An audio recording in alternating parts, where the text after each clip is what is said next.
Yo, you caught us out here chilling, and we're just sitting here relaxing, waiting to get on to talk to you guys. But hey, thanks for coming to join us this afternoon. This is your boy EC22, and we got J Dub in the house, and this is the Fat Weather Fan Podcast.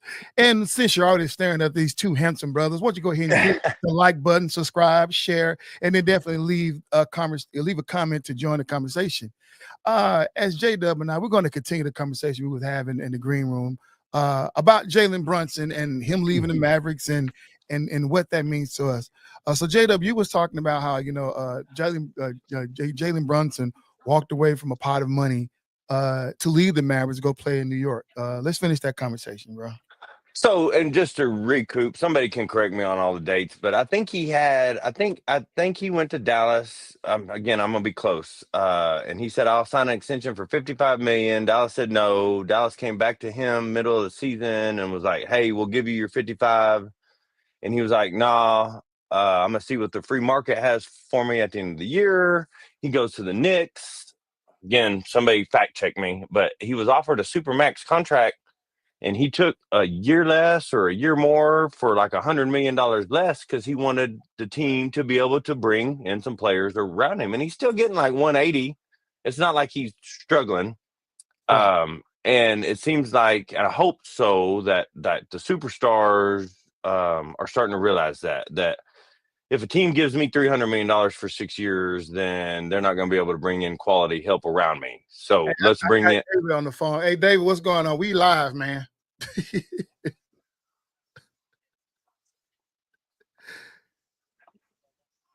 He ain't gonna make it. He ain't gonna make it. He's trying to make it. He's just clicking the wrong one. The one I just sent you, just the last one I just sent you. That makes more sense, actually. Yeah, there you go. All right, here we go. Hit the There wrong. you go. Technical. Hey guys, how are y'all? There he is. There he is. Hey, Something about old dogs and new tricks or something like that. Boy, you couldn't be more right. You guys are looking well, man. Good to see both of you gentlemen. Oh man, glad to have you, Coach. Man, you want to chime in the conversation? So Jada, he was talking about Jalen Brunson. Go ahead and finish your statement, bro. I'm sorry. Coach has got some things he can say. Again, I think Coach and I have talked about it. Just I'm a fan of him as a person, and I'm also a fan of him on a court, which makes me a bigger fan of him in general. But the fact that he took less money ultimately from the Knicks so the Knicks could bring some help in around him. They brought in Karl Anthony Towns on a trade. They re-signed Josh Hart. So more superstars are starting to see the light that we can't have these supermax contracts and expect to contend for a title. Even if they lose tonight and they lose the next game, they still were there. They were here contending. And that's what it's going to start taking. And you and I have talked about that before. Facts. Coach, you got something to add about Jalen Brunson? I'm having a hard time right now dealing with it that the whole thing's not rigged and already amen. Set up from the get. I mean, there's been too many things that have happened just in the last couple games that we've watched that you're going, okay, what in the holy hell is going on right now? That's right. Okay? So that's all I got about that. So ever since Tim Donaghy, I'm sorry, I'm gonna chime back in. Ever since Tim Donaghy, I'm on the fence. I can be convinced either way. If it's rigged or not, I'm not. I'm a fair weather fan on whether the NBA already knew who the champion was before the season started. Right. But as a fan, I hope it's not true. But I mean, it wouldn't take much to convince me. And you guys are going to be on the same. Y'all are going to be on the same boat with me on this deal.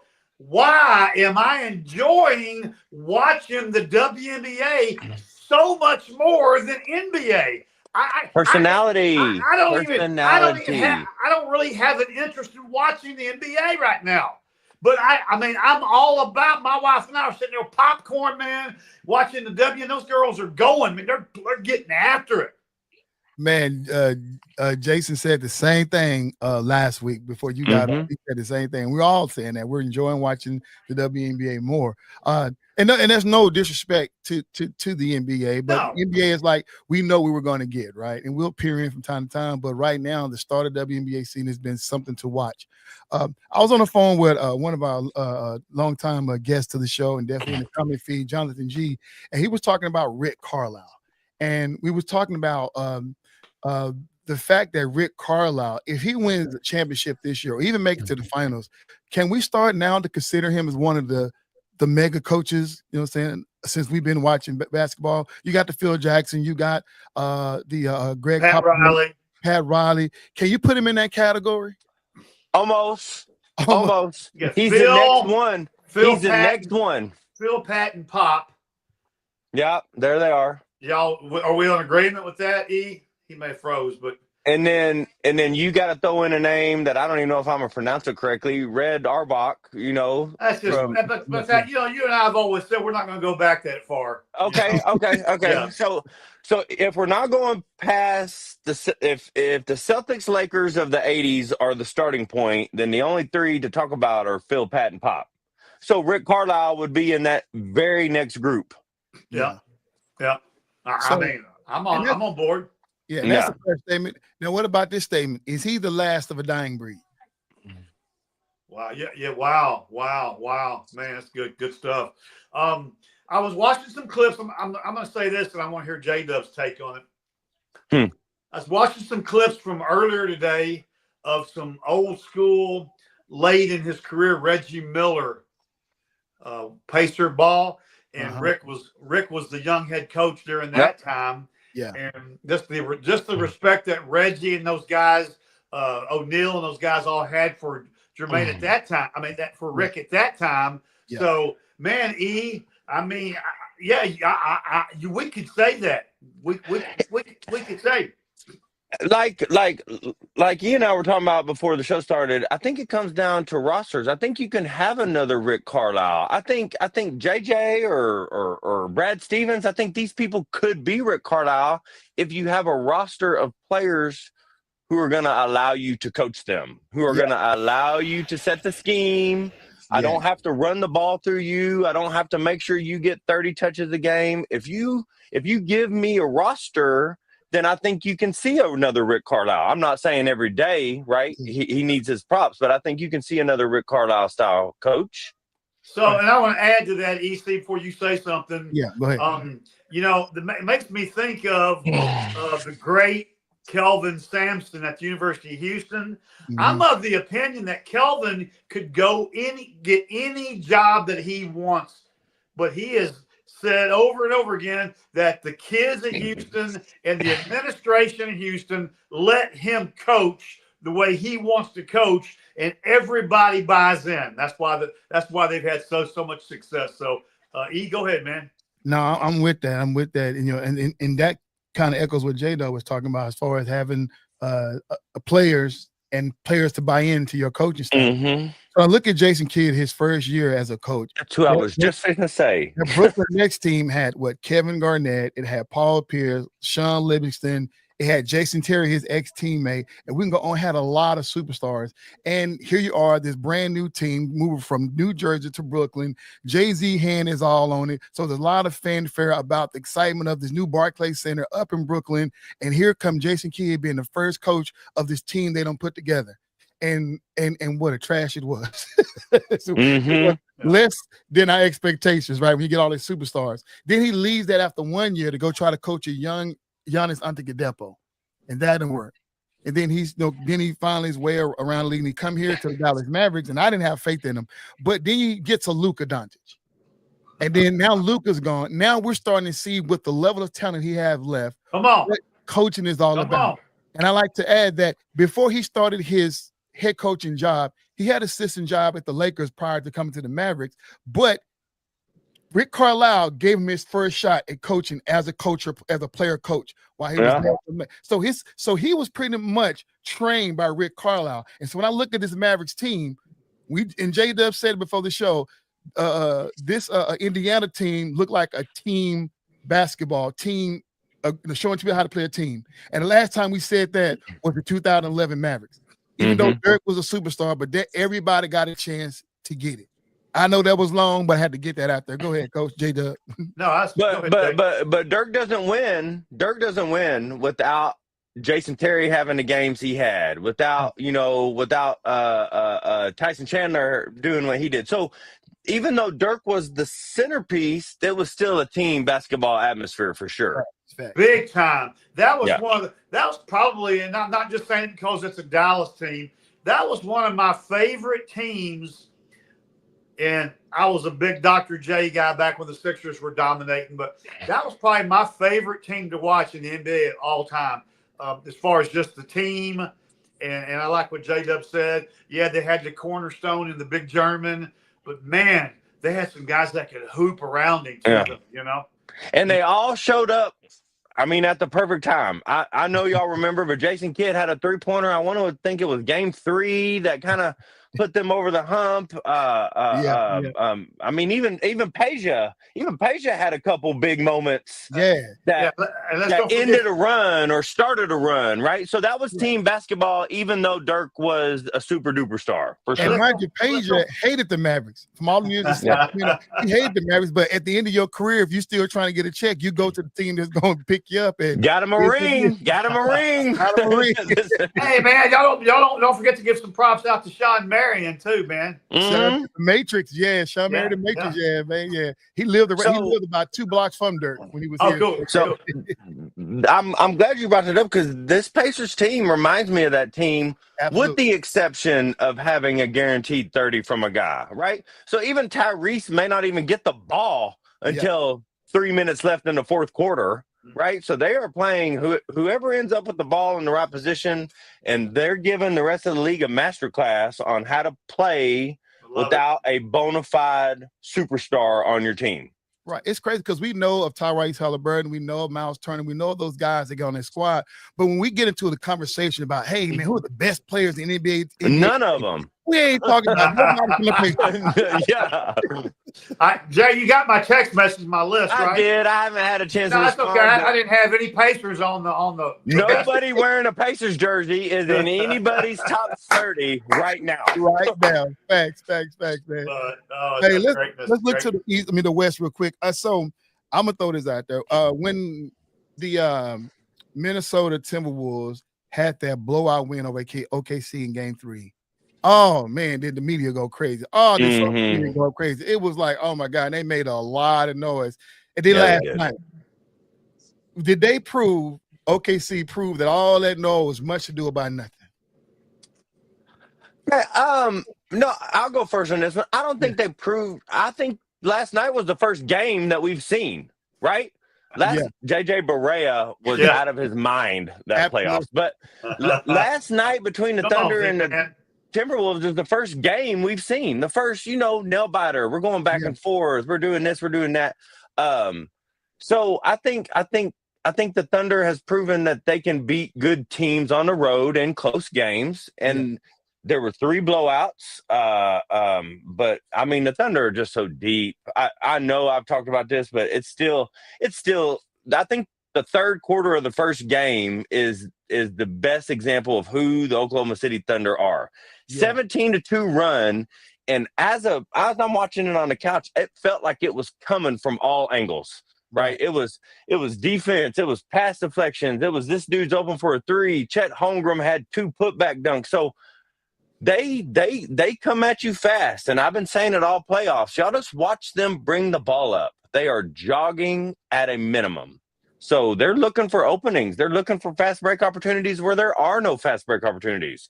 They look at as a 4-on-3 as a full-blown fast break, which it's a tempo thing. And when you got enough players to run that pace, then more power to you. I think Minnesota is just outmatched bench wise, right? Minnesota has 7 players. Oklahoma City has 34.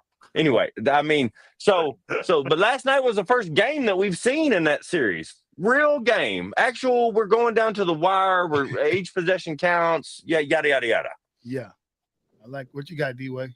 Well, I was disappointed because for personal reasons and selfish reasons, I wanted to see that series go 7 games. And I wanted to see that series in the 7th game. I wanted to be like a quadruple overtime, and somebody makes a shot at quadruple overtime. That's what I was hoping. That's what I was thinking I was going to see in that series, and it's not shaking out that way. So But Oklahoma City's showing us there's a reason they won 68 games this year. There's a reason why they blew people out. They have been the better team in this series, as much as I hate to say it. Right. I mean, not a little bit though. They've been far better. And but it is what it is. That's why we get to these points and we see who the best team is.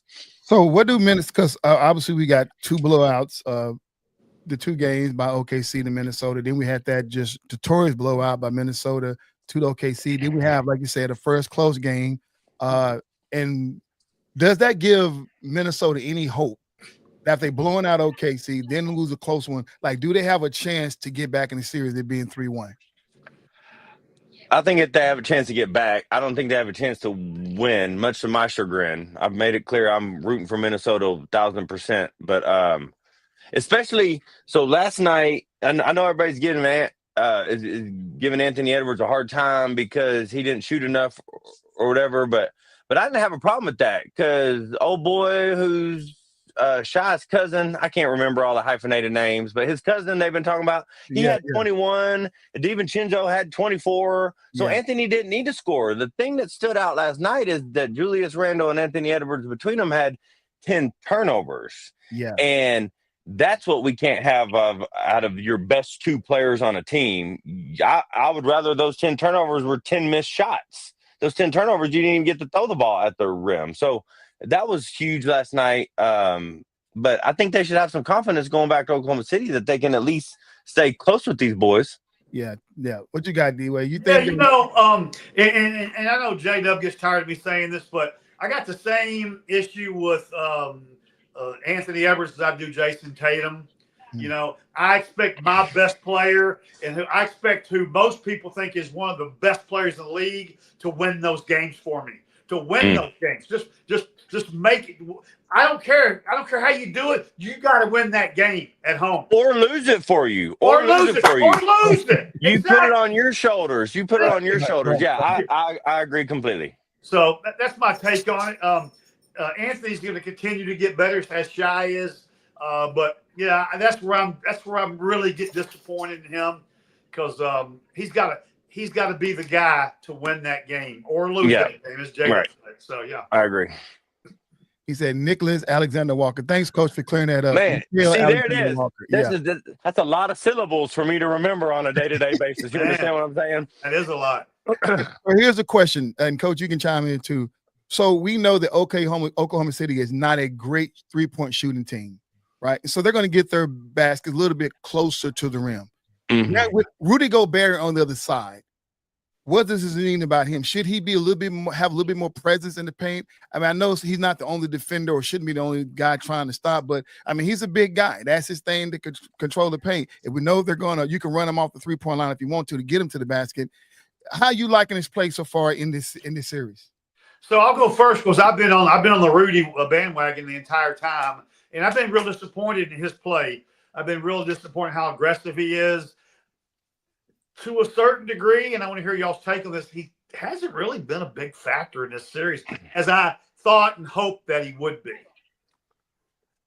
That's why I went on that little rant 3 weeks ago that I wanted him to get some momentum against the Warriors. He had a huge size advantage during the Warriors, and I wanted him to get some momentum because Chet Holmgren is doing exactly what I said he would do. He's pulling Rudy out. He's pulling. So he may not be all the way out at the 3-point line, but he ain't got both feet in the lane like he wants to either. Right. So Chet's just enough of a threat at a 3-point line or at an 18-foot jump shot that Rudy Gobert has to respect his shot at all times. So I agree. I wanted him to have a bigger series. My Rudy Gobert fanhood has gone up and down. But I wanted him to have a bigger series, but that was based on I wanted him to have a little momentum from the Warriors series, and he didn't have any momentum for the Warriors series, so he's playing right into Minnesota's hand. There it is. Coach. And inconsistent. That's exactly what I'm talking about. He needs. I don't know if his basketball IQ is high enough or whatever to be the big man who has to parole the perimeter and switches and get back to the lane, yada yada yada. But he's been a non-factor. Yeah, and Coach said it well, man. what I didn't realize was how, and y'all will get it as former ball players, is how unathletic and how non-agile that Rudy is. When you see him against the big kid from OKC, he can't, like you said, he can't help and recover on defense. Right. He's and if you can't post up the pencil man, and I'm not talking about getting Shaq numbers, but if you can't post up the pencil man for 4 or 5 possessions a game, then you are nothing on the offensive end at your position. And he's the same pencil man has pulled you out on the defensive end. So Chet Holmgren is making him hold his pocket right now. You calling Chet Holmgren the pencil man? Yeah, you look at him. He looks like 5 pencils stuck together. But Eric, let's go back to what you said earlier. Yeah, Eric, I'll tell you something that's really interesting about this OKC team. They don't have to shoot the 3 ball to embarrass you. They don't work. They're not looking for that. They're not looking for that shot.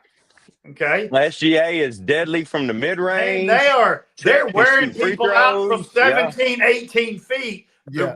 And Shai is leading the pack, man, on that deal. So can't teach how he's tall and he can alter shots, but doesn't put fear in anybody. Fear nobody.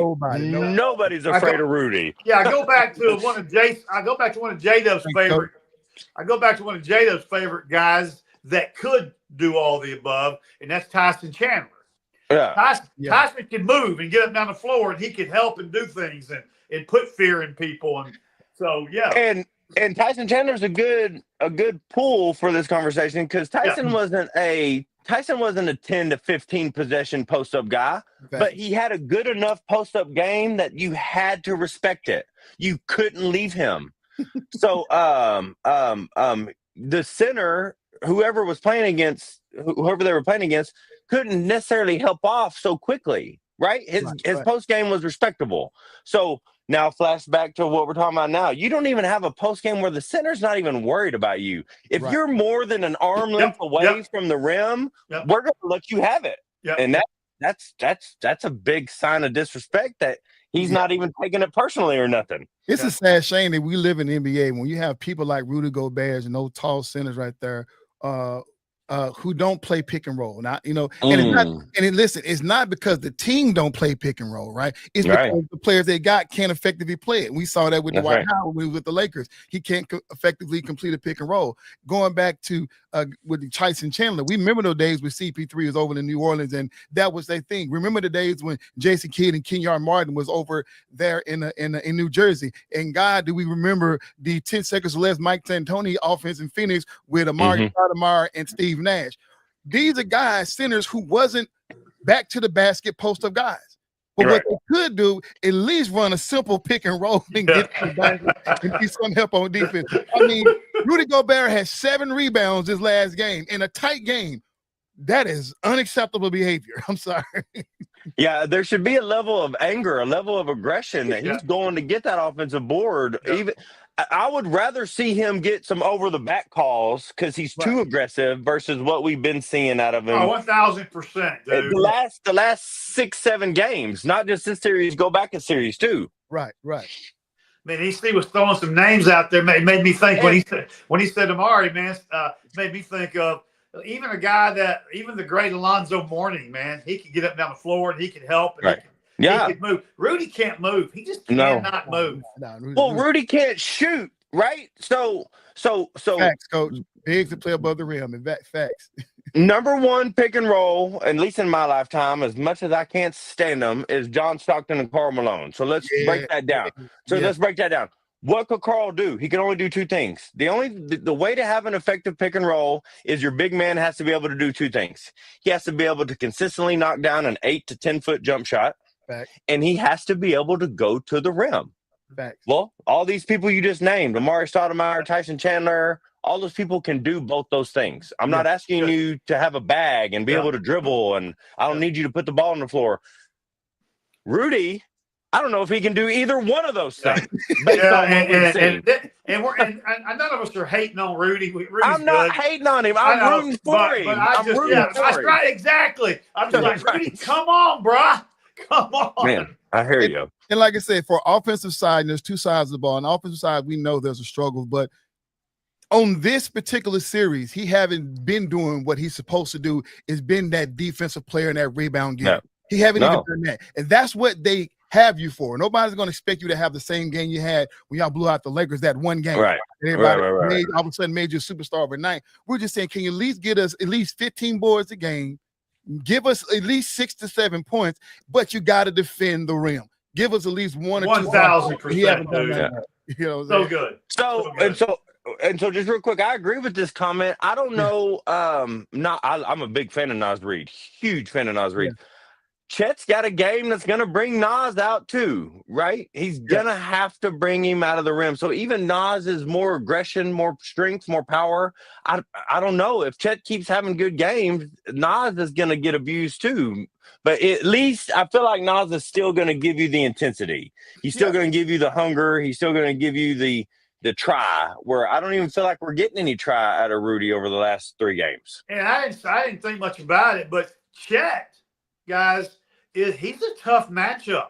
Yeah. If you can't hand check nowadays, he's a hard cover. You don't. I mean, because what did we say? He's what, 7'1", 7'2"? 7'1", 7'2", 7'3", somewhere in there. He can shoot threes, and then he can attack the basket and dunk over it. You know? Yeah. So I don't know what you do with him. I don't know how you guard him. So let me transition, because I'm gonna make yes, he can. I'm sorry. I'm sorry. I'm agreeing with the comment. He can force Chet to defend. That is the one thing Nas can. And Nas, just like Chet pulls Rudy out, Nas can pull Chet out, which is something that Rudy can't do, because Nas is deadly, or not deadly, but Nas is a knockdown 3-point shooter. Right. I mean, I trust him shooting a 3 in the middle of a important stretch. So he would make Chet work for sure. And then to Coach's point, that's what you want. I mean, you got to realize, hey, I mean, just as much as you making me work, I'm gonna make you work just as hard. That's right. That's make right. You play on both sides of the field, and this thing can be equal up real quick. You know. Mm-hmm. So the other day, what was that on Sunday? Our guy, Cat, calling out Anthony Towns. The New York Knicks finally got a game win against the Indiana Pacers. And the media and him was having this conversation, and they was talking about, how, Cat said that, when my teammates, particularly speaking of Jalen Brunson, got in foul trouble, he couldn't be on the court. And, I had to have the best game of my career now. And I'm trying to figure out, and maybe I'm misquoting him, or maybe I'm just being too rude. I don't know. But why wait to now? Shouldn't you be having the best game of your career every time, especially in the playoff? This is the Eastern Conference Finals. You should be having that same night every single night. Now, did he play phenomenal? Yes. Was he what we expect out of Cat? But why haven't he been consistent? Now, he's definitely not no Rudy Gobert. He's been contributing, but we need this Cat. We need more out. And I said at the top of this, before the series started, I said, we need Cat calling out the town to be the best scorer in this series. Otherwise, they can't win. The fact that he haven't been that, am I too harsh? You're not too harsh for what they sell us of what Cat is. But you're perfect on board for what I believe Cat is. And I like Karl Anthony Towns. I was happy when the Knicks got him. I hated that they had to give up DiVincenzo. My problem is that everybody wants Karl Anthony Towns to be the guy. They want him to be Giannis Antetokounmpo, okay? And he's not the guy. He is a phenomenal second fiddle. He is a phenomenal Robin, but he is not Batman, and he will not be Batman. And yes, sir. He wants to shoot threes and shoot jump shots, and I'm like, bro, you are big. Put your hip to the basket and do some damage. Not all game long, but enough to keep the defense. I keep saying this, enough to keep the defense honest, to keep them backpedaling. So Karl Anthony Towns is a phenomenal second fiddle, and I think we've seen what I thought we would see out of him. They're going to go as far as Jalen can take them. Now, I know what he is, and Coach hit it there hit the nail on the coffin. He's the offensive version of Rudy Gobert because he's soft in other areas. But here's the deal. Shouldn't he be? We know what he is, but are we wrong for having higher expectations of Karl Anthony Towns? So I watched him the last couple of years in Minnesota, and when Carl is good, he is great. Yeah. But when he's just average, he's terrible. Right. That's the way I'm going to say that, okay? And that's what Coach is talking about, the inconsistency of it. Because I don't like – it's hard to watch a player that can go out there and bust you 25, 30 points, 20-some-odd rebounds, and then you don't get it the next 5 games. I just don't – that's not fair to the fan. Thing. That's a psychology thing. That has nothing to do with his ability. That has everything to do with his mindset. Yeah. We have all seen this at every level we can talk about. Yeah. Pee-wee, high school, college, professionals. When us as fans see that you have a body and a size and a skill level, we expect certain things out of you. Right. But if you don't have that mental, I'm gonna go out. I'm a dog. I'm gonna go out there and get it done one way or the other. Then there's gonna be 5 or 6 games in a row where you were subpar, right? If Karl Anthony Towns had Nate Robinson's mindset, bro, he'd have broken records this year. You know what I'm saying? So that's not how it goes. What in the world we get comparing Karl Anthony Towns, who's 7 feet, to a 5'5"? That's what I'm saying. Think about what Nate did with 5'5". But you got to have that mindset. You got to have that underdog mindset. And Karl, I don't know Karl. I didn't know him growing up, but I have to imagine that he's always been very good, very easily. Does that make sense? Thank you, Coach. Thank you, Coach. Yeah. There he is. There he is. He don't have the mindset. He doesn't have the mentality. He doesn't have that chip on his shoulder. He's always been good, so he never had to get that dog. Let me throw something at you. I would rather Rudy would be better suited to guard Karl than he is to guard Chet. Can I say that? Because Karl's not going to put any pressure on him. No. You know? Even though Karl Anthony Towns is better than Chet Holmgren. Yes. I'll say it. Yeah. More talented, more skill, is a better player. I'll take Chet Holmgren just because he's out there making his defender work. He's out there moving around. He ain't stagnant. He's out there doing what the coach tells him to do. Karl is stagnant. He doesn't have that mindset. Can I tell y'all the secret? Yes. When I watch Karl Anthony Towns pull up for a 3, and every time he misses, I am throwing everything at the TV. I'm so upset. But when he finally makes one, I'm best center ever. No. When he finally makes one, I'm like, well, it's about time. He shot 12. I could make one. Yeah. You understand what I'm saying? Yeah. I like it. So, there's still a couple of games left, or at least one more game, saying, in the other games are to be determined between these both series. But let's just go ahead and say it is what it is. The writing's on the wall that OKC get past Minnesota and then Indiana get past New York. So now you got OKC and New York going for the NBA Finals. And going back to a statement I made earlier that OKC doesn't shoot 3-pointers well. But we know that Indiana Pacers, that's all they do is shoot 3, because that's Rick Carlisle's type of offense. Will that be a problem if these two teams meet up? So we're going. Are we all agreeing that Indiana's going to win that series? He's just going off if it goes like this. Okay. Yeah. Because y'all know I'm a monster Jalen Brunson guy, and I've been drinking I've been drinking the Brunson Kool-Aid, man, from the get. Yeah. But the Pacers got that deal figured out. Yeah. They're quicker than Jalen, and they're longer than Jalen, and they're really making it hard on him. They're making it real hard on him. He can't win the series for him because of just the Pacers are so long and so quick and so athletic. So I'm with y'all, and y'all do know I've been on the Pacers ever since the Celtics got embarrassed. I've been on the Pacer wagon with Carlisle, but I really think that the Pacers can match up with OKC. What y'all take? Will they 3-point ability, because we know they can shoot the ball, and OKC is not a very good 3-point team. Will their 3-point, or how much will their 3-point ability affect OKC if they meet up in the finals? OKC defends the 3-point really well, right? That's a bunch of fast dogs, animals out there running quickly from spot to spot. My thing is, so to go off of your premise, if it's OKC Indiana, I'm going to sit here and tell you I think it should be a sweep. OKC should sweep them. Woo! But okay, we've said that about every series so far the Pacers have been in.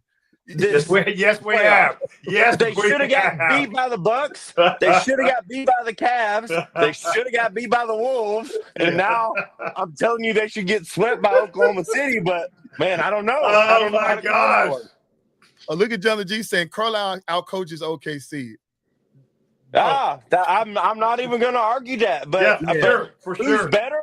Who's the better team? It's not even a question. OKC is by far the better team. Yeah. But, man, I mean, the Pacers, somebody hadn't told the Pacers they're not supposed to be this far in the playoffs. Much like the 2011 Mavericks. Every team That's right. About playing against Portland knocked them out of 6. Yeah. Swept the Lakers, played OKC with all those Hall of Fame 50th anniversary players on that squad, knocked them out of 6, and had to turn around and play the Miami Heat with those big 3 Hall of Famers on their squad. You know what I'm saying? So yeah, it's crazy. The Pacers should get swept, but they'll probably win in 5. Well, I'm rooting for Rick Carlisle to win one more ring. Yeah, that'd be nice. That'd be nice. Gun to my head. That's what I'm rooting for. Yeah, but yeah, I can echo that. But like I said, because my wife is from Oklahoma, with good. I cannot pick. Yeah. Wink, wink, wink. I can't pick against OKC, so Good. So y'all, let's transition and let's end this thing with WNBA. So we all agreed so far we've been watching WNBA versus the NBA right now, and rightfully so, because obviously there's only 2 matches, but for the NBA that we're watching, but there's just everybody's playing for the WNBA and it's the beginning of their season. So we pick and choosing who we want to watch, man. But the W, man. So let's go back to the Liberty and Fever game. Wow. I know y'all watch. What a close game that was. OMG, oh my. Bro, that's Jonquil Jones being a beast. God. Yeah, man. That makes it so hard for people playing against the Liberty. Who do you stop? Who do you concentrate on? Because whoever you don't concentrate on is fixing to embarrass you. Right. Jonquil Jones, listen, Leah Boston is probably my favorite center in the NBA. That's why I'm a Fever fan. I mean, I respect Caitlin, all that, yada, yada, yada, but I love Leah. Yeah. And Jonquil Jones made her look like a middle schooler for that whole game. And you can see Leah locked in, like saying to herself, I'm not going to let her do it on this possession. And she still did it on this possession. And it's crazy because Aaliyah Boston outscored her. She had 27, Jonquil had 26, but it's getting the points at the right time of the game. That's what we're talking about. It felt like Jonquil won the game. Facts. When you start looking at the New York Liberty, you're going to have your eyes towards against Bree. And then you're looking at Sabrina Ionesco. So you're looking at those two, and all of a sudden, here you are. You got to deal with Jonquil, and it's so crazy. And unfortunately for the Fever, they fought a good game. That was probably they did the game that's going to test them, because everybody's saying that they are in contention for a championship, and this is it. This is a game that you have to prove that you can at least stand 10 toes down in. And did they? They did, but they did their ground. They stood 10 toes down. With their team. You know who? I guess I'm a little surprised, even though I'm a Monster fan. You know that Sabrina has come in, and guys, she has made a monster immediate impact on that team. She's made a huge impact on that team. Who? Sabrina. Bro, she was part of the 3-headed monster last year. She's been making an impact. My bad. I got her confused. I know. We got to walk you along when we talk about this league. I get it. Yeah, but I think you're talking about Natasha Cloud, because that was Natasha Cloud. Yeah. She's my bad. My bad. I got where you was coming from. We were saying I was going to let you finish, but yeah. Thanks, guys. Yeah, because you're talking about brain cramp there. But you're talking about the reigning champions. And all of a sudden, you add a Natasha Cloud to that roster. That's so unfair. Yeah. She's not a role player. She's one of the Fab Five, if you will. Yeah, and mention that Natasha Cloud was the best player on the team last year.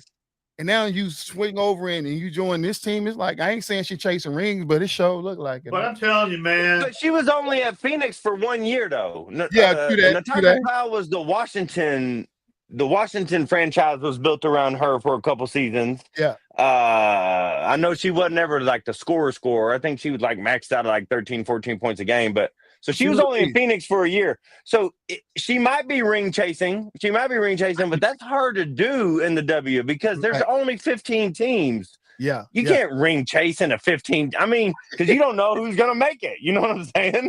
Right, man. That's what I love about the W right now. Because any team. But I'm going to say this, and we're going to see this is going to play, how this is going to play out. Indiana may have gotten more out of losing that game the other night, long term for the rest of this year, because now they figured out we can play with anybody in this league. Okay. And it was the first time that Indiana was whole. So Sophie Cunningham was back from injury during that game. And she'll never show up. She will never, ever, ever show up as the big name on the box score. Right. But if you watch her play, she can defend Brianna. I'm not saying she can stop her. Yeah. I'm not saying she can stop her, but she can defend her. Absolutely. She can make it troublesome on her. But y'all got to be with me on that, Jay. I'm sorry. Y'all got to the favorite. They leave that game with a huge amount of confidence moving forward. Oh, yeah. The problem with the game, I don't know if y'all watched the game. The problem with the game was the 10-point disparity in the fourth, right? So they had a lead. They had it under control. They're at home. The crowd was hype. Everybody's good. And then this 10-point lead, New York outscored them by 10 points in the fourth quarter, which is – you're in the game, so I agree with you, Coach. You've proven that you can fight the big dogs, but you also just proved that you lost a big lead to the big dogs on your home floor. Mm-hmm. So you gained a little bit of confidence that you were in the game, but you lost a little bit of confidence because you gamed the game away a little bit. Does that make sense? Yeah, sure. And go ahead, E. And I watched that game, and I didn't see it watching it in real time because but the rumors came out about it, and there was people, and like I say, I'm not here to bash any player, but the rumors came out about it. They felt like Caitlin Clark lost composure of that, and it's why they had that little bad fourth quarter. Now, watching the game, now if I rewatch it, my eyes may be a little bit more in tune, and you have a magnifying glass, marginalizing the things but I didn't see it. But there was a lot of people, that was the commentators, the ones who did the post-game analysts, they kept saying Caitlin Clark lost composure. She didn't stick to the script of the game plan in the fourth quarter. Obviously, the turnovers that game was out of whack. But it was still a close game. So yeah. So a couple things to that, EC. I think you're right on the money on this. Yeah. But a couple things to add a few logs to the fire.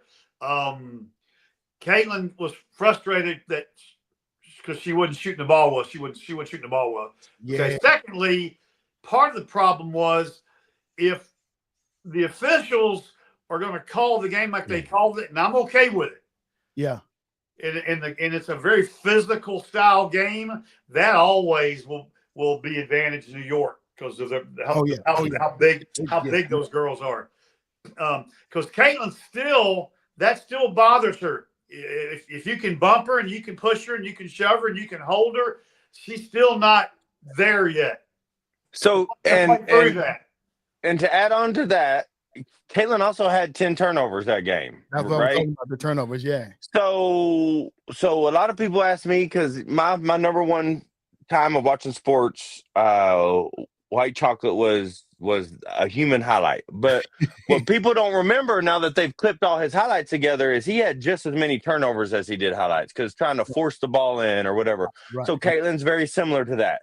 She makes her teammates get open shots, open layups a lot, but she has just as many turnovers as she does getting Kelsey Mitchell a wide open layup or getting Aaliyah Boston on the block wide open because she's trying to force things in there. Mm-hmm. And when they don't work and her shot's not going down, I think she was like 2 or 3 for 12 from the 3-point line. So when you mix up, 2 for 11. So if you mix the turnovers and the shots together, the biggest knock anybody can say about Caitlin Clark's game is she is visibly frustrated. You see her frustration on her face. Yeah. So anybody who played again at any level, as soon as I see you're frustrated, I'm coming at you with the thing that frustrated you, right? So these ladies as professionals, they're doing the same thing to her. Right. So Right. they see she's frustrated. Let's make that frustration worse. Right. And so, Exactly. but all kudos to them. They're making all the baby steps in the right direction. I think they are going to be there at the end of the year. They're going to be. I'm not sitting here saying they're going to win the title, but I promise you the person who has to play them in the first round doesn't want to play them in the first round. Yep. That's the statement I can say. That's good. And to that point, J-Dub, Stephanie White, their coach, she has already, well, it's been reported, now I can't verify, but it's been reported that Stephanie White has already pulled Caitlin Clark aside and say, listen, you got to watch your body language and your facial expression, particularly when it comes to your team. You make a pass or you're trying to set up a play and people are not going where you think they need to go. You can't be on the court stumping and throwing tantrums because that when we said this last week, that cause your teammates to lose confidence, not only themselves, but also in what you're trying to accomplish because the whole world is watching you. And it just makes them feel a certain type of way. And this is Stephanie White, who's a bomb.com coach. Bomb.com. And when your coach have to tell you that means something. And this is the same thing when she was in Iowa. Most people know, as we said on the show, that her dad went to her Iowa coach and say bench her during one game because she was out there doing the same stuff we're talking about, her body language and her frustration, you know? I'm going to take it one step further. Agree, and I saw that same thing, saw where Stephanie White has talked about it. Now she's stopped doing it when she doesn't get a pass through, her teammate fumbles or whatever, but she's got to quit doing it when she's mad at herself too. Absolutely. Right. So even if the person you're frustrated with is you give a look on your face and now we know we can attack you.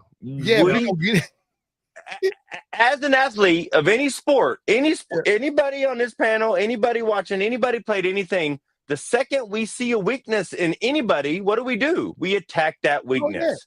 So even when Caitlin's frustrated at Caitlin, she needs to learn how to control that so we can't see you being frustrated. Yeah. Right. And she's going to grow on to be, saying in the conversation with some of the greatest, but these minor things that she has to her game, they're fixable and they're not far off to be fixed. She just needs to have to sit down and look herself in the mirror and just, and do what comedians do. They sit and they look in the mirror and they watch themselves. Because I don't think she needs to watch. Right. Because I don't think she's aware of how she's looking. I think she's just so invested in the basketball. She gets so deep into the emotion, and her look is her look. But I think if she watch the game or look at herself in the mirror, and then come up with a way, something to not be so visibly frustrated. Because everybody knows in sports, man. As soon as we see you frustrated, we're gonna kick your toe, we're gonna kick your shin, all the little things. I want you to complain. We're gonna bump you for no reason. Yeah, we just gonna get you out of here. Like, hey, so is it just me? Or every WNBA game I watch, I feel like we're one possession away from it being a Malice in the Palace, crazy throwdown, benches clearing, man. Why does it feel like that? Hey, women in emotions. Why? We all married, and we know how women get when they get frustrated. It's not easy to calm them down. Jay, you don't feel that But y'all think about this too, right? In 24 months, the viewership of WNBA has gone up over 20 times. 20 times what it was 24 months ago, okay? Cool. So all these ladies are looking to be that person. They know more eyes are on them. They don't want to be the weakling. They don't want to be the one who backed down. They want to be the one who hit the big shot. They want to be the one that did this. So, man, I mean, with more scrutiny comes more hunger to be the best. Man. I guess is the way I'm trying to say it. It's stressful, man. It's stressful. And listen, I got to be careful. I'm a tiptoe through this statement, right? What if all of them were synced up at the same time? Is that going to be more aggression? That's going to be tough. Is all I'm saying. Yeah. So the Dallas Wings, they started the season off playing Minnesota. We already know Phoenicia calling that squad. The Seattle Storm with our girl Kayla Diggins-Smith and Nneka Ogwumike. They had to go back and play Minnesota again. Then they had to play Atlanta Dream with Brittany Griner and Rain Howard and all them over there. And then they're playing Connecticut right now. Oh man! And they're winning. Finally, they're winning. But these 4 games, this 4-game losing skid, Coach, is it the schedule or what do Dallas need to do to get back into the fight, man? Because they're losing, and this not good. So I thought you'd never ask, and I think you're right on point. I think it's both. I think it's two things, and I think it's obvious. Number one, they did get a tough draw the first couple of weeks right out of the get. Number two, these women, I started to say girls, these women are still trying to all mesh and come together and figure out how this thing's going to work. And I think they're doing a good job. I said it after the Minnesota game. This team is going to be good and fun to watch further as the further they get into the season. So they've had a pretty tough schedule. Secondly, they're not who they're going to be in another month either. What do you think, J-Dub? Agreed. All that agreed. They got a superstar rookie who's getting used to playing against older competitors, and I don't mean older bad. I mean older, more mature, and more physically dominant. They barely lost the game in Minnesota. I think it was a 4-point game against the second game. Yeah, against a team that is a legitimate championship contender. Should have maybe won it last year. That's a different conversation. So between the two Lynx games, the Storm game, I know my man EC is big on Atlanta, so Atlanta being a big game too. But they were competitive in all of them. I'm not saying it was a last minute shot, but they were there. They were never completely out. Paige is getting better. Man, I'm gonna say it wrong. Arika, there it is, Arika. That's even easier. I'm not going to try to say her last name. They're going to find a coercion where they can play together, because both of them are ball dominant, but now Paige has the ball in her hands. So, man, I think they're a playoff team by the end of the season. Who's the gal that they brought in? She has the long blonde hair. Carrington. Deja Carrington. And she's getting better every week. Yeah. She is. Oh, let me go ahead and just kick the log of the fire over, because I am not as proud or excited about what I'm seeing out of Dallas Wings. And y'all just hold me back. First of all, Paige Beckers is leading in scoring. She's leading in assists. She's leading in steals. Being a rookie. Arika Ogunbowale, where are you? 30 points is what she's averaging this season. Arika Ogunbowale, you are a gold medalist. You're a bona fide superstar, and you can't score more than 13 points. Your rookie is outscoring you this season. That says a lot. That's number one. Number two, Carrington, where's your rebound? He brought you over to rebound and defend. Where have you been? You are the 7th best player on that squad. We are supposed to be a part of that victory. Where are you? We're not seeing the same Dejanay we saw with Connecticut. We're not. We're not. We need a different Dejanay character. Now, I'm gonna stop right there because I don't want to handcuff this. J-Dub, go ahead. Just take the mic from me. No, brother, I agree with you. All your gripes are legitimate, but they melding, they meshing. Again, Carrington and Beckers weren't playing with these ladies last year, so it doesn't. Listen, you are like the sky is falling 4 games into the season, right? Come on, man. That's gloom and doom. That's EC gloom and doom right there. Let's get to game 15. Let's get to game 20. Thank you. And see where we are. Right? So y'all throw some water on that fire over there, man. So Paige has come along a long way in 5 games. I agree with you. Arika got to be more aggressive. She's got to shoot more shots. That's what I want to see from her. I want to see her actually shooting more 15-foot jump shots. But no, don't lose the face so early, man. Keep it coming. Keep that energy up. But let's give them a learning curve. Yeah, and I want to comment on what Lou said, because Lou is spot on it. Right. Okay, new team, new coach, new philosophy. That's right. You got probably one of the best rookies to ever come in. They, like Lou said, they just need some time to gel and figure out how this thing's going to work, and figure out where the oil needs to go on the machine to keep it greased, and they're going to be good.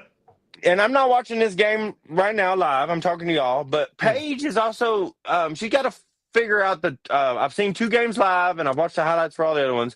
She's got to figure out where she's got the green light. When the ball swings this direction during the offense, I can shoot this jump shot. Versus because there's been some times where she seems hesitant to either shoot it or not shoot it. She doesn't understand what not her role, but she doesn't understand this early in the shot clock. I don't have to look for Eureka. I don't need to keep passing the ball around. If I'm open right here, I need to shoot it.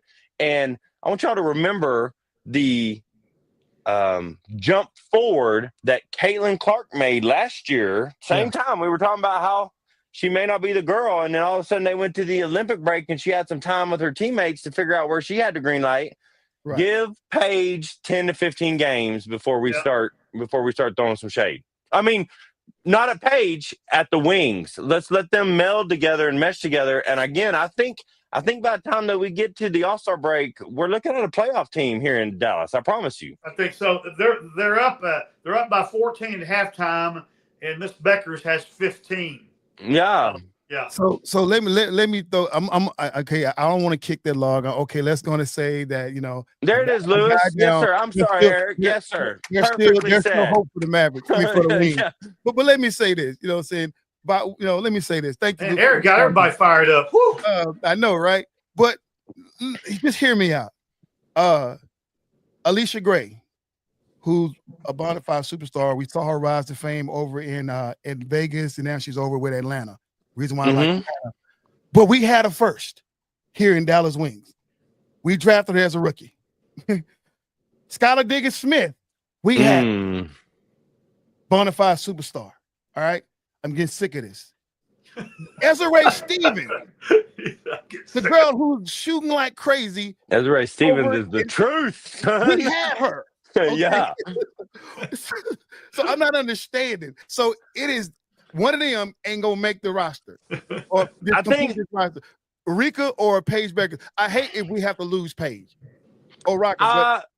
So no, I don't think we're gonna lose either one of them. And I can't remember. I don't remember every detail. But when we got Alicia, when we got Skylar, when we got Azura, they had nobody else, right?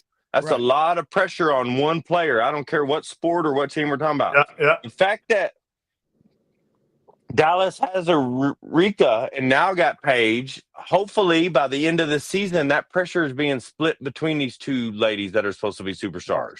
Right. So, again, I know you tired of it. We all tired of it. I think they are going to I think they play well together. I think they complement well together.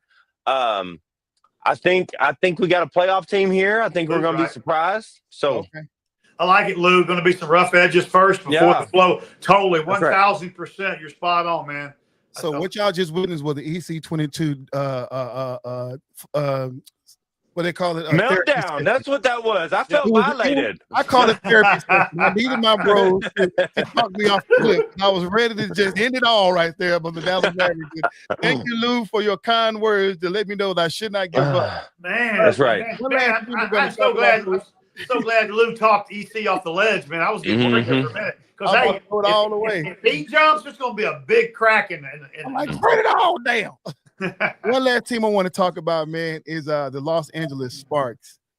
They had two tough games, three games that they struggled with, but they was right there. They played some really, really tough teams. But we just talked about one of the players, Ezra Stevens, man. I mean, most people finally got to look at Ezra Stevens in the Unrivaled when her and Fee was going at it in the semifinal. Yeah.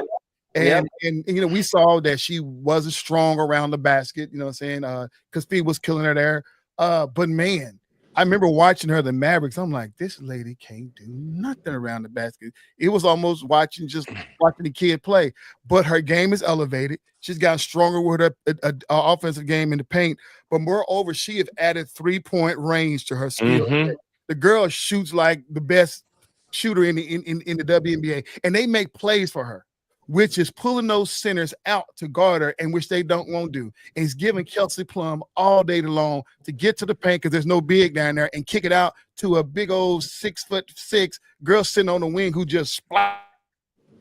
Yeah, and Jay, KP's balling right now, man. She's balling. She's doing her thing. She's exactly what the Sparks needed. Yeah. As I've mentioned to both of you fellas, I am all in with the Sparks. They got players on the bench who ain't even getting to play. I think Ray Burrell is a starter for 10 teams right now. Yeah, And she's she's hurt. not even getting minutes. I know she's hurt. She's hurt. been nursing an injury. But Cameron Brink ain't back. Cameron Brink back. So we talk about Kelsey, Azura, Hamby, Rakia Jackson. I mean, this team is ready to win today.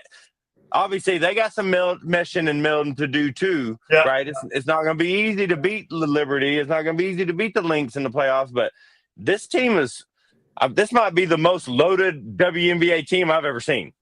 Going back to the wings, that was a great point. Yeah, they did have Alicia Gray, Skylar, Kayla Thornton. Oh my God, Liz Campaign for the big Aussie, and then Gloria Johnson on the same squad. Yeah, and they made. I know they made the playoffs. That was the time when they was making the playoffs pretty good, but always felt short. But that was the old Fred Williams regime, and now he's gone now, and so we got new blood, like you say. So I guess our expectation of Dallas Wings was higher. And just hard to sit back through this rebuild or whatever. I don't know.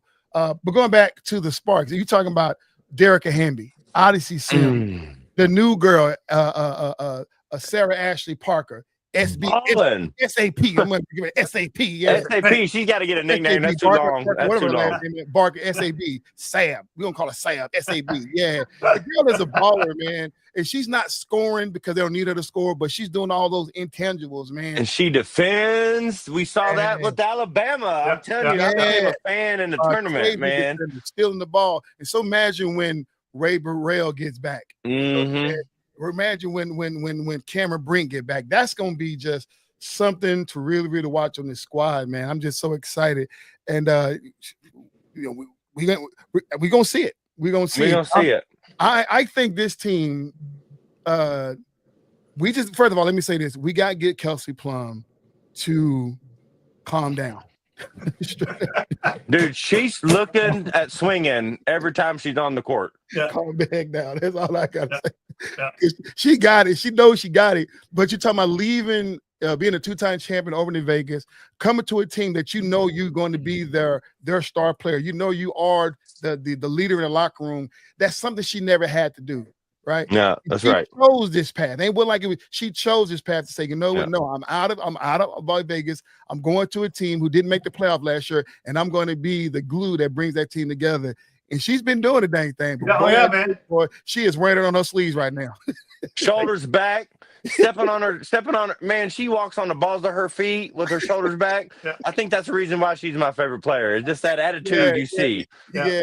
And she backs it up, you know what I'm saying? She backs it up. You know, that second game the game they lost, man, her getting fouled out of the game, that's grit. That's just straight grit. I know them need me, but dog, if you ain't cheating, you ain't trying. I'm swinging, kicking. Listen to me. Kelsey Plum is the person in our friend group when we go out to have drinks at night. She's the reason we all got into a fight. She is that person. And that's why I love her so much. Right? Hey. Yes, sir. I got 3 words for y'all. Yes, sir. Fee be ballin'. No. Oh man. She's MVP. She was really MVP. Makes it look so easy, like she's on a stroll in the park with her kid on her in her stroller, man. She doesn't even she barely breaks a sweat doing it, man.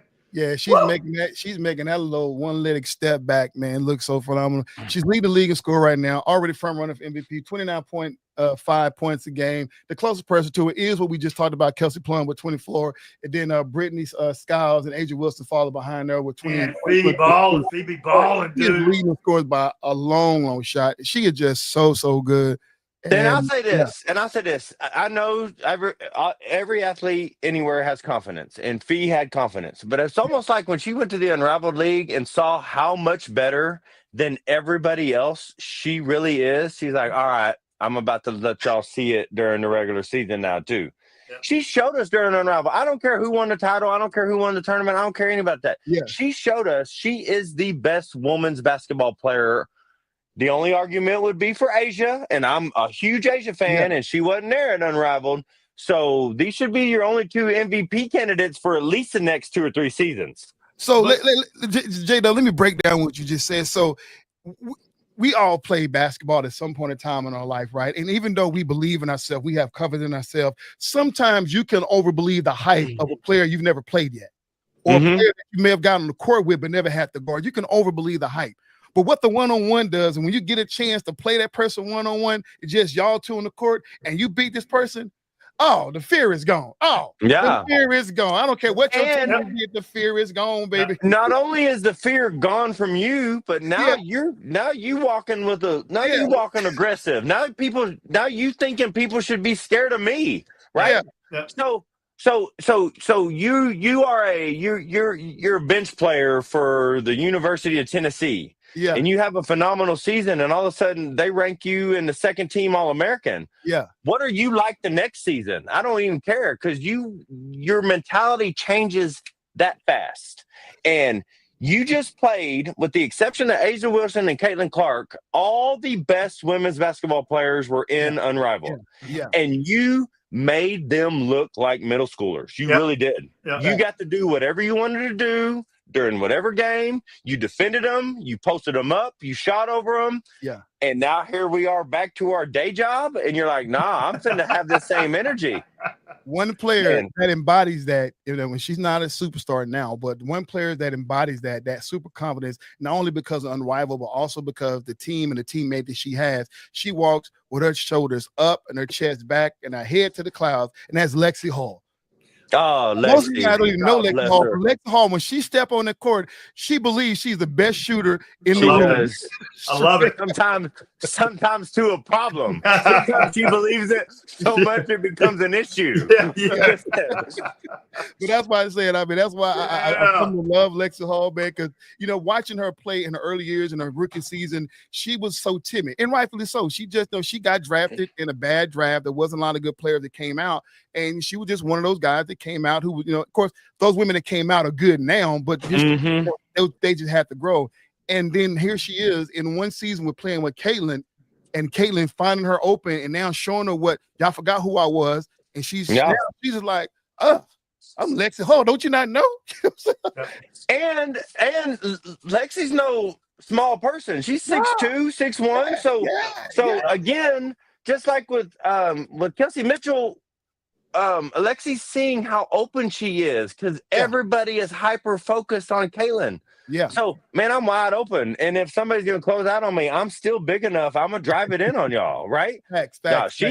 She sometimes, and I love Lexi Hall, she sometimes has too much confidence. I wish DeWanna Bonner would talk to her and like, listen, Lexi, you're great, you're better than everybody, but I need you to step it back a couple notches. Hey, if you know anything about Sticks, aka DeWanna Bonner, it was a nickname in Louisville, Sticks. Right. If you think about DeWanna Bonner, she had that conversation. Yeah. That's one woman who do not hold back her words. No, she does not. She would dig in some booties, and that's the reason why it was a great thing for her to get over there, right? Yeah. So she gonna let them players know. Listen now, I'm DeWanna Bonner. I'm Mama Bonner. Y'all better chill out. Because their core. I'm sorry, Coach, just real quick. Because of their core between Boston, Clark, Lexi, even Cunningham, they're all like 27, 25, 24 years old. So DeWanna should be able to hit them with some life knowledge and some wisdom to help them be better. Coach. So Jay, I'm gonna go back to what you said earlier. There's no way Indiana's not in the mix at the end of it. Oh, correct. They did all the right things in the offseason, okay? Right. But this is what I was going to say. Guys, we're only how many weeks into the season? 1, 2. We're only 2 weeks in. Just think about what it's going to be like in a month from now. Yeah, that's right. That's right. There's so many teams that really just haven't came out and did their thing. I was just Seattle's the team. Listen, and Dominique Malanga, I think they're doing her right. They're easing her in, right? She's 19 years old. Yeah. The rules of our young ladies don't apply to her being a foreign. They're weaving her in, and they haven't even needed her. Right. Skylar is back. Just like Nafisa, I think Unrivaled did more for Skylar Diggins than it did for most people for her to remember who I am, what I'm capable of. People need to be watching out for me too. You're talking about, we're looking at this league, we just talk about how the Dallas Wings, right? It's just so early, and they can have a chance to be a playoff contention with the scoring they got. They still need to get a little bit more, but they're still in contention, right? looking at the Connecticut Suns, right? They lost a lot of pieces, but I still don't think they're far off, right? And these teams who just haven't won, Chicago Sky, they just need more scoring. That's just all it is. Because I mean, Courtney Vandersloot ain't it. They're gonna have to find something else. Angel Reese, where I said, can't be their leading scorer. They're gonna need somebody else. But once again, if Courtney get hot, if you can turn around and get Haley Van Lith off the bench and get her going, she get hot. Yep. The team. So we're talking about the bottom 3 teams still have some light in the early season. Oh man, it's this good. Man. The Valkyrie. All right now, and it's 3-1. so that's crazy, and they got nobody. hey, they got some veterans on that squad that I really got some like. veterans. They do. Let me pull up their state roster right now. Oh God, go back roster. And they also have man, I was reading about one young lady. I don't think it was the Valkyrie. She's 30 years old and she's a rookie because she was been playing overseas. Man, what was her name? I got to read about her earlier. I thought it was on the Valkyrie, but it is not. You're talking about Julie Van Loo. Let me see if I did it on this computer or the other one. Oh, this is her first season. Yeah. Okay. Yeah. From Iowa State. Yeah. She's been playing overseas, but yeah. Julie, and she looks old too. I'm sorry. But she got some spunk to her. Right. She's a little bit old and the body shows, but at the end of the day, she made the W finally. And like I say, but by way of overseas play, that's what they built this team off of, with a lot of international players or those who played overseas, getting those players off in there. But Tiffany Hayes is their bona fide superstar. That's the chick who is their star player right now. And Kate Martin is a beast. I like her game. And they got Kayla Thornton, the one who Kayla? They used to play with Dallas. Yeah, so she's on that squad. So they got some pieces. They got room to grow. All right, but like I said, they're 2-1. So I mean, hey, so they're sitting in the 5th spot right now. They're in playoff contention. If the league we're in right now, that's what we have. Again, it's just early. There's 15 teams. 8 of them make the playoffs. So, I mean, is anybody really ever out in this particular league? Nah. Yeah, exactly right. Atlanta Dreams, because they was way loud and they fought their way back into a playoff spot, just like Indiana did toward the end of the season, fought their way into a playoff position. But that's all we have right now. Final words. Let's go with Coach. Go ahead and give us some final words, Coach. So the puck is about to drop in Edmonton. Stars are down 2-1. The game's getting ready to start. So if you've got, if you have interest in that might be something fun to watch tonight. Z-Man says fair weather fellas earned their money today. Showed up to work. He called me earlier and said he gave me the rules. Number 1, y'all get started on time. Okay. Number 2, I don't want any more shows to be cut short. You go past 7. And then he said, number 3, I don't want to smell or even think I'm seeing any bub been drunk tonight. No, there's no. Oh, man. I feel personally victimized by that last statement. Yeah, he laid the law down. He said, don't be cutting this. Don't be turning the show off early tonight. Go Stars. The puck is being dropped right now. Go Stars. Yeah. Thanks, Robert. I'm a backup coach on that one real quick. Again, I'm a borderline hockey fan. But the fact that the Stars scored 6 goals in the 3rd period of the first game, which I have to assume that's somewhere high on the record list for a playoff game. Right. But they have lost, other than that one period, they have lost 8 periods out of the 9. That's why they're down 2-1. And based on my limited knowledge of hockey and my limited viewership of hockey, I expect Edmonton to win again tonight. Yeah. Right. Yeah. So, man, good show, EC, as always, man. Always enjoy it. So one thing I'm going to say, I'm a fan of tennis, and we're watching the French Open up the Roland Garros this weekend. And what a great tribute to Rafael Nadal. Oh, my God. It almost had me in tears, man. But what a great contributor to one of the great – and all the guys that he played against. I mean, from Federer, from Andy Rooney, all them guys came out and showed him support. Even McEnroe came out and showed him some love, man, for the years that he put into the sport, man. So great job, Rafael Nadal, for your retirement, man. Great job. And let's see how the French Open is going to end. One of the majors, man. Let's going to see how this thing going to end. That's all I It's gonna be have. fun.